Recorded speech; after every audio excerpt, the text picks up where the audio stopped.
Hello guys, मैं हूँ लिपुन। आज की डेट में Russia one of the powerful country पूरी दुनिया में। फिर चाहे वो बात हो आर्मी की, टेक्नोलॉजी की, इंफ्रास्ट्रक्चर की या इकोनॉमी की। पर यहाँ पर ऐसे बहुत रूसियन इनोवेटिव स्टार्टअप की लिस्ट में भी बहुत ऊपर जा रहे हैं।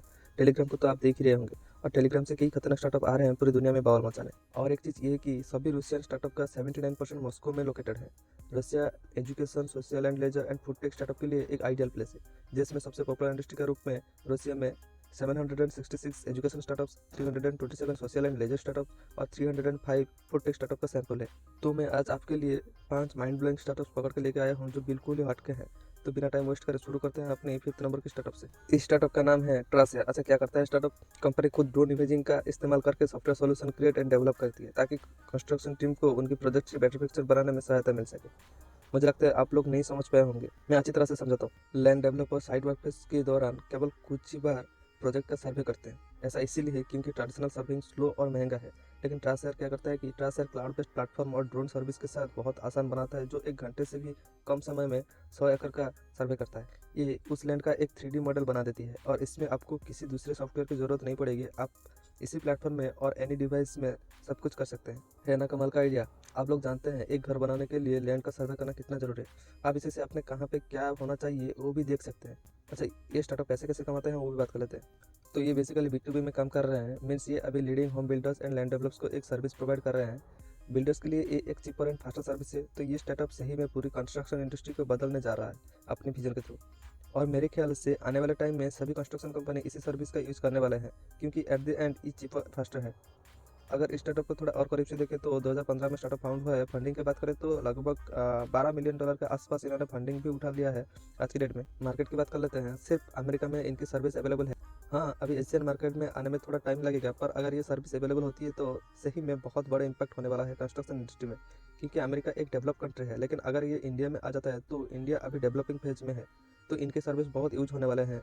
और आप क्या सोचते हैं इस स्टार्टअप के बारे में कमेंट सेक्शन में जरूर बताना, और डिटेल्स के लिए इनकी वेबसाइट को जरूर चेक करवाना। तो अभी चलते हैं अपनी 4th नंबर के स्टार्टअप की तरफ। इस स्टार्टअप का नाम है Luxury.com। बहुत सिंपल और यूनिक स्टार्टअप है और मार्केट पोटेंशियल बहुत ज़्यादा है इस स्टार्टअप की। ये प्रॉब्लम सॉल्व कर रहा है लग्जरी फैशन प्रोडक्ट्स की। अच्छा, हर देश के मेजोरिटी में लोग लग्जरी ब्रांड खरीदना अफोर्ड नहीं कर पाते, जैसे गुच्ची, LV या जारा और भी कई सारे। तो इन्होंने इसी मार्केट को टैप किया है। इन्होंने बाय और रीसेल की फैसिलिटी प्रोवाइड कर रही है अपने स्टार्टअप के थ्रू। जैसे कि आपने देखा होगा कि बड़ी शादियों में, बड़ी पार्टीज में लोग कुछ दिनों के लिए महंगे ड्रेस रेंट पे ले लेते हैं। और सही बात भी है कि एक पार्टी के लिए 10 से 20 हज़ार रुपये एक्सपेंसिव ड्रेस पे कोई खर्च करना पसंद नहीं करेगा। अलग अलग पार्टीज के लिए अलग अलग ड्रेस पहननी होती है। तो बहुत अलग तरीके से एंट्री ली है इन्होंने रशियन मार्केट में। थोड़ा सा और नजर डाले इनके परफॉर्मेंस और इनके बिजनेस मॉडल में, तो 2016 में ये स्टार्टअप फाउंड हुआ है। $1.3 बिलियन के आसपास फंडिंग भी मिल चुकी है इनको। शुरू इन्होंने फीमेल ड्रेस ब्रांड से किया था, पर आज की डेट में shoes, watch, main suit, glass सब में बिजनेस कर रहे हैं। कस्टमर इनकी वेबसाइट के थ्रू लग्जरी ब्रांड बेच भी सकते हैं और खरीद भी सकते हैं। और अगर सिर्फ रेंट में चाहिए तो वो भी सर्विस प्रोवाइड कर रहा है। पर हाँ, सिर्फ लग्जरी ब्रांड होना चाहिए, ये नहीं कि एडिडास की जगह अभिबास बेच रहे हैं। तो रशिया में बहुत ज़्यादा पॉपुलर हो रहा है स्टार्टअप रिसेंट ईयर्स में, और जल्दी ही यूरोपियन कंट्रीज में भी फैलने वाला है startup. Germany, UK, France, grace, Switzerland, यहाँ पर भी इनकी डिमांड बहुत ज़्यादा बढ़ने वाली है, क्योंकि यहाँ पर लोग ब्रांडेड चीज़ें पहनना बहुत पसंद करते हैं। ये जो भी सब है, LV, गुस्सी, जारा, ये सब यूरोपियन कंट्रीज़ की कंपनीज है। और इसमें कोई डाउट नहीं है कि बहुत जल्द $1 बिलियन स्टार्टअप की बन जाएगा। और डिटेल्स के लिए इनकी वेबसाइट को जरूर चेक करवाना। अभी चलते हैं अपने 3rd नंबर की स्टार्टअप की तरफ। रशिया में टेक्नोलॉजी के साथ साथ एग्रीकल्चरल फील्ड में भी बहुत इनोवेटिव आइडियाज आ रहे हैं। इसमें ये agro signal startup top agricultural startup list में आता है रशिया में। इनका यही मोटिव है कि एग्रीकल्चर में सब कुछ डिजिटल कर देना है, चाहे फिर वो क्रॉप्स फूड डिजिटल फॉर्म में डिटेल्स भेज देना हो कि कितना किसको पानी देना, कितना टाइम तक कंटिन्यू करनी, कितना केमिकल और पेस्टिसाइड्स यूज करनी है।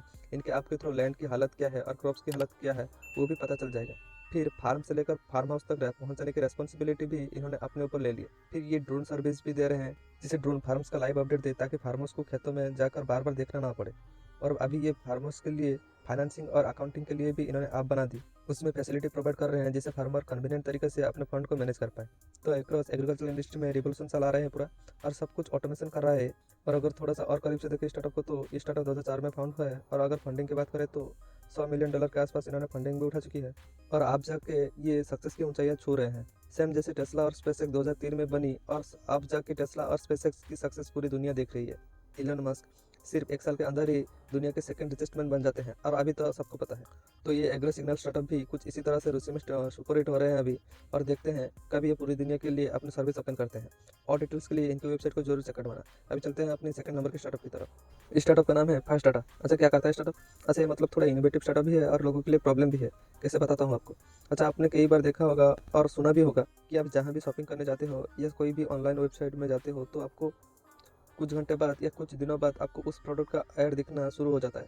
आपने सोशल मीडिया में या कह सकते हैं कि ऐड आपको फॉलो करना शुरू कर देते हैं। अगर आप यूट्यूब खोलोगे तो वहाँ पर भी आपको सेम प्रोडक्ट का ऐड दिखेगा। फिर अगर आप स्नैपचैट या फेसबुक खोलोगे तो वहाँ पर भी सेम ऐड दिखेगा आपको।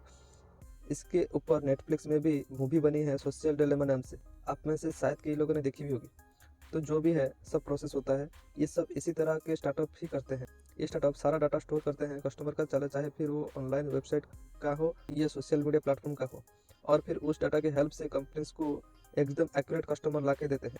और इस स्टार्टअप तब तक उस कस्टमर को एक ही ऐड के ही वर्जन दिखाएगा जब तक वो बंदा खरीदने के लिए मजबूर ना हो जाए। तो इसी से कंपनीज को बहुत फायदा होता है। थोड़ा सा और पास से देखिए स्टार्टअप को, तो 2015 में स्टार्टअप फाउंड हुआ है।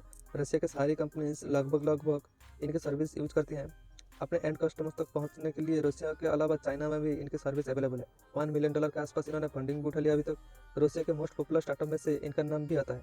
और इस स्टार्टअप में थोड़ी सी दिक्कत भी है कि बड़े कंपनी के लिए बहुत फायदेमंद है, पर कस्टमर को यहाँ पर थोड़ी सी दिक्कत भी देखने को मिल जाती है। उनको पता भी नहीं होता है कि उनका डाटा कहाँ पे यूज हो रहा है, कैसे कैसे यूज हो रहा है। कंपनी के पर्सपेक्टिव से ये स्टार्टअप अच्छा है, पर कस्टमर के पर्सपेक्टिव से नहीं। और डिटेल्स के लिए इनको वेबसाइट को जरूर चेक करवाना। अब चलता हूँ अपने पहला नंबर के स्टार्टअप की तरफ। इस स्टार्टअप का नाम है हाइपरबोट। ये रोबोटिक और एआई स्टार्टअप है। इसमें खास क्या है, ये रोबोट सिर्फ प्रोग्रामिंग टास्क परफॉर्म नहीं करेगा जो कि नॉर्मली हर रोबोट करते हैं, बल्कि ये थोड़ा सा खुद को इवॉल्व करेगा। जैसे कि अपना खुद का यूनिक कैरेक्टर बनाएगा, हर दिन कुछ नया सीखेगा जो भी इसके आसपास हैपन होगी। ये सब मैं नहीं, ये खुद कह रहे हैं, ठीक है। अच्छा, इन्होंने ये भी मेंशन किया है कि रोबोट को रिमोट से या प्रोग्राम से कंट्रोल करने की जरूरत नहीं है। वो खुद अपने आप चीज़ें करता रहेगा, जैसे जैसे आप उसको वॉइस कमांड देते रहेंगे। ये खुद अपने आप को चार्ज भी करेगा, फ्री होकर अपने हुनर का बिहेवियर को भी समझता चला जाएगा कि क्या लाइक्स क्या डिसलाइक है, कब खाता है कब सोता है, क्या चीज़ में इंटरेस्ट है, कैसे एंटरटेन करना है। तो पूरा ऑनर का बिहेवियर सिर्फ 1 महीने में समझ जाएगा। एआई का बेस्ट तरीके से यूज कर रखा है इन्होंने। सुनने में तो बहुत अच्छा कंसेप्ट लग रहा है, पर लास्ट में है तो मशीन ही ना। अच्छा, थोड़ा सा और करीब से देखें इस स्टार्टअप को, तो 2015 में फाउंड हुआ है स्टार्टअप। बेस्ट चीज़ ये है कि रशिया की गवर्नमेंट भी इन्वॉल्व है इस स्टार्टअप पे। कई सारे टेक्नोलॉजी फाइनेंस इंस्टीट्यूट भी इन्वॉल्व है। अच्छा, अभी जनरल मार्केट के लिए अवेलेबल नहीं है इनके रोबोट, और बल्कि रूसिया के कॉमन लोगों के लिए अवेलेबल नहीं है ये रोबोट। इसमें प्री ऑर्डर देना पड़ता है। जो भी रूसिया के वीआईपी लोग होंगे सिर्फ वही लोग खरीद सकते हैं बस। रोबोट की प्राइस भी डिस्क्लोज नहीं करा है अपनी वेबसाइट में, और बल्कि इन्होंने .com एक्सटेंस भी नहीं रखा है अपना। मतलब ये पूरे वर्ल्ड के लिए भी अवेलेबल नहीं करेगा अपनी सर्विस आने वाले टाइम में। और डिटेल्स के लिए इनकी वेबसाइट को जरूर चेक करवाना। तो यही थे कुछ रूसिया के इनोवेटिव स्टार्टअप्स। इनमें से कौन सा स्टार्टअप आपको अच्छा लगा कमेंट सेक्शन में जरूर बताना। बाकी अगर दुबई के यूनिक और इनोवेटिव स्टार्टअप के बारे में जानना हो तो ऊपर वाला वीडियो देख लीजिए, और अगर इंडिया के यूनिक मेटावर्स स्टार्टअप के बारे में जानना हो तो नीचे वाला वीडियो देख लीजिए।